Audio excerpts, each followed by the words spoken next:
Welcome to the Business for Aligned Women podcast. I'm Honey. I'm a coach working primarily with women and specializing in aligned business, personal transformation, and embodiment.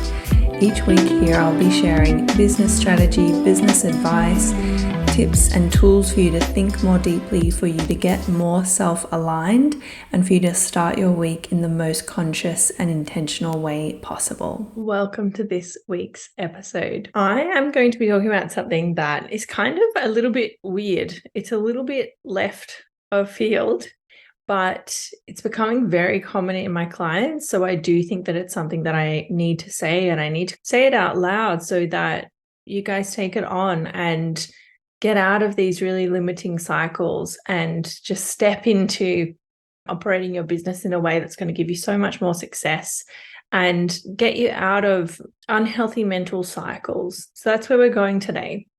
Before we get into it, I wanted to firstly invite you to check out my Subtle Alchemy program. These spaces will start in March 2024, and there's only about 3 spaces left. So if you are interested in that, please check it out. Book a free call with me. Let's chat about it. Let's see if it would suit you. I'm feeling so excited about that program. It's going to be the second time that I've run that program in full, so that I have really taken the time to review what happened in the first round. What do people really need? I'm really going to slow it down and become even more intentional and really, really listen to what you guys need. So there's a beautiful 6-month one-to-one container with me. There's supplementary group classes each month, but it is one-to-one business coaching, and there's 3 spaces left at the moment, and that's starting in March. I'll pop a link in the show notes to check it out. Other little thing that I thought you might like to check out is that I have released a new Notion board. People love my Notion board. I have a few in the works. I'm coming up with different ideas and trying to work out what you guys need. And the one that I have just released is a yearly business planning. This is to look at what are you going to be launching, what are you going to be promoting, what are you working on the back end in your business for 12 months in advance. It's broken up into quarters. It's going to outline key dates, and we've got like a really nice little checkbox. So once you complete that thing, you can tick it off the list, which always feels really good. And it will also prompt you to take more breaks. And that is in the shop now. So I'll pop another link in the show notes. Check it out. If you love Notion, if you love planning, if you're a little organizer like I am, if you're Cappy, if you're Virgo, you're going to absolutely love that Notion board. Let's get into this funny thing that I want to talk about. And what it is I'm noticing that a lot of my clients are not in a position where they feel able to ask for help. Not just from me, but from literally everyone and everything. And I say that so much so that this strangest phenomenon is something that has made this really evident to me. And it's a phenomenon that the vast majority of my clients, say they sign up to a subscription, let's say it's $0 for their accounting, and something goes wrong or something doesn't work, they kind of go, oh, this is crap, it doesn't work, I'll use something else. I've heard people say that about websites as well. Squarespace, oh, this thing doesn't work, so I'm going to throw that out, I'm going to start again. But no one is even sending the help desk a ticket. Like, this is what I mean. This is left of field because it's nonsensical. It is such a strange thing that I have to talk about, but I have to say it out loud. When you pay for a service like that, you're paying for the help desk. Why are so many women unwilling to just send a ticket to the help desk? I hope that this is landing for some of you, because for me, it's honestly like quite very, very odd and very strange. When you pay for that service, part of that service is getting help and getting advice, and if you need troubleshooting, getting someone to help you with it. In things that I have in my world of my business like this, I can think of Teachable and Squarespace, Later, Repurpose.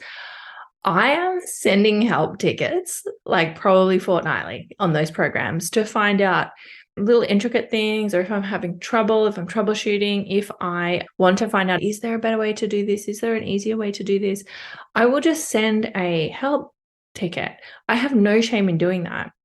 And this is something that has constantly come up with my clients where I'm like, for years, just send a ticket to the help desk. Like, what's going on here? And it's kind of extended so much that I've noticed something recently, and I'm wondering if this is why. I know there's probably an element of women not wanting to bother people, but they're not bothering people to the extent that they're getting quite upset and worked up about it. And to be frank, bothering them is that person's job. Like their job is to be bothered. So you're not bothering them. And I think for some people, what's going on is actually a false sense of pride. Maybe people have been in business for a while, so they're feeling like they want to be perceived as someone who understands what's going on. They want to look savvy, look smart. They don't want to admit, I don't know how to do this, or this is too hard for me, or I have no idea what's going on. And to me, it's just plain crazy. If this is you and you're trying to save face, a bit in your ego and wanting to look smarter than what's actually going on, so you're not asking for help, I can guarantee you this is burning you out and it's making your life so much harder than it needs to be. And like most people, as business coaches, help desk, your accountant, your web designer, all these people, there is no shame in asking them. They're never going to judge you. If someone comes to me and says, you know what, I actually have no idea how to do this, it's like, great, now I know where we start from, and let's start from there and let's go through it until you feel confident in it. If you're kind of like faking it and winging it to look like you know more than you do, you're really, really sabotaging progress in your business. And as I said before, I think you're burning yourself out. I know if I was doing that, it would really, really burn me out. And I just want to kind of give permission I have accountants. I just spent $400 talking to my accountant this week because there was something that I didn't fully understand and I needed all of the details. So I just did that. And I just said to him, I'm not a finance mind. I'm not a maths mind. I'm not a figures mind. This stuff is so far out of my realm, out of my everyday. I don't even honestly want to understand it. I just want to get his expert guidance when I need it. I'm fine to do my bookkeeping, but I'm not going to do my accounting. I'm not going to even bother trying to do my business activity statements. They're so far out of my realm that they need to be outsourced and I need to not be thinking about them. I don't need to take up my time or my energy doing that. So I just want to give you permission to ask for help. And if you're someone who, like me, has no shame and will just ask help all the time, you're going to be like, this is the dumbest episode I've ever heard. But there is a lot of women, a huge chunk of my clients who are in this strange, like, false sense of pride, ego thing that it's really, really, really holding them back. And also, I know that people in my community are doing this because they are saying things to me and presenting themselves in a certain way, but then they're also telling me that they have $0, like they have no money. So it's definitely something that's prevalent. And I don't really get it. I don't really know why we want to look more knowledgeable than we are, or maybe more capable than we are in certain things. Like everyone has their own skill set, and you should just own the skills that you have, honor where that skill set ends and someone else's begins. And as soon as you start doing that, your business is going to use a lot less energy. It's quite funny because this has come up a few times this week where multiple clients have asked me like a funny question where they've said something like, oh, this thing doesn't work, so I don't think I'm going to use that. Or they've said, I'm having a technical issue doing this. And I've been like, what do you mean? Like, what happens when you go to do it? And then it's like, oh, the truth is I have no idea how to do it. And it just makes so much more sense from the get-go to say, I don't know how to do this thing. I'm totally green to this thing. I've never done this before in my life, or I know how to do this part, but I have no idea how to do this other part. So from today, left field, I hope this lands. If it does land with you, please send me a message. I hope that I'm not just going to lose tons of listeners because everyone's like, I have no idea what you're talking about. But ask for help. Stop pretending when you don't know what to do. Honor your skill set, really honor it, really hone it, but also accept when your skill set ends and someone else's begins.